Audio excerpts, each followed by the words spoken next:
Hello everyone, I'm Kevin, otherwise known as Forum BX257, and I'm here to bring you another vintage G.I. Joe toy review.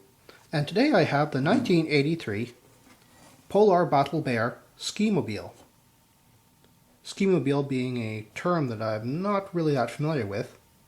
And as you can see on my Canadian version box, the French have actually translated that as snowmobile, a term that I am more familiar with.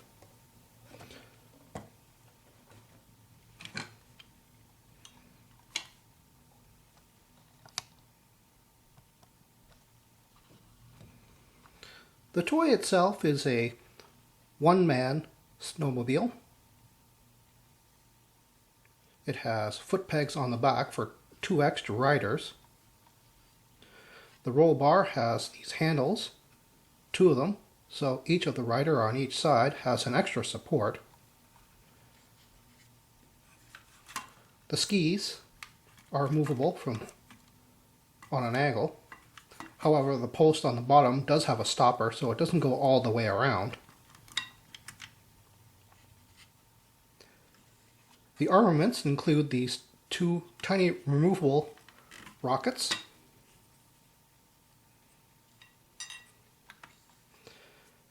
and the front machine guns can go from side to side by pushing on this tiny lever. It also comes with a removable cover so you can see the engine detail. One odd thing is the seat. As you can see, the seat is actually curved upwards, so the figure sits lounge style. A rather odd decision on Hasbro's part to engineer it that way. However, the figure does sit very tightly in there without the use of a back peg, so I suppose I shouldn't complain. And here is the Battle Bear with Snow Job. While they are sold separately, Snow Job being the first Arctic figure for the Hasbro's G.I. Joe line, and the Battle Bear being the first Arctic vehicle for the line, these two were really meant for each other.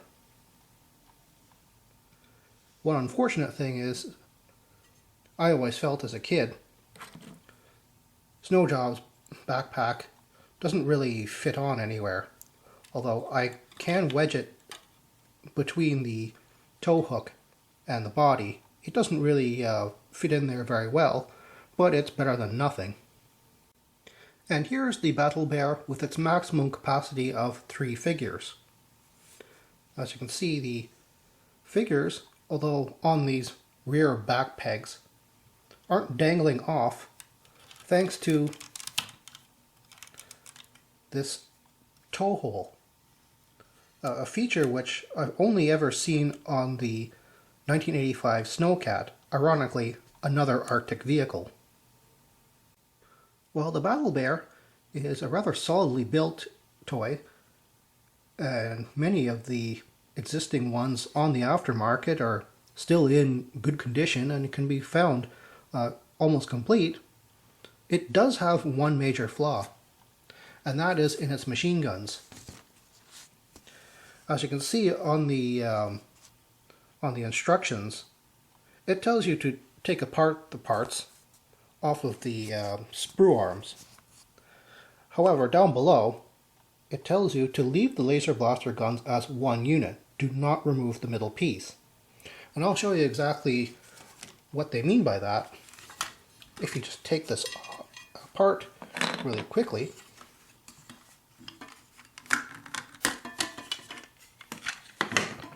you can see the inner mechanism.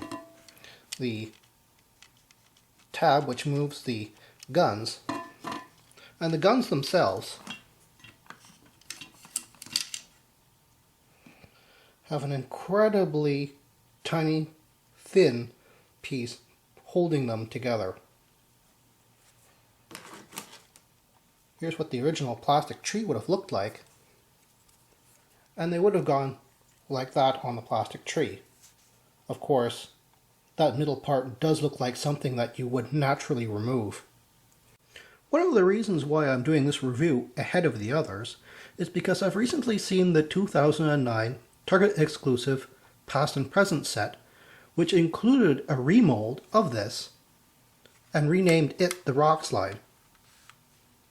The only difference I could see was that the Rockslide had tiny little tabs on the ends of here attached to the cover, presumably to help you take the engine cover off more easily, as this one can get a bit stuck. Well, that's all the time I have for now. Thank you for viewing, and I'll see you next time with the next vintage G.I. Joe toy review.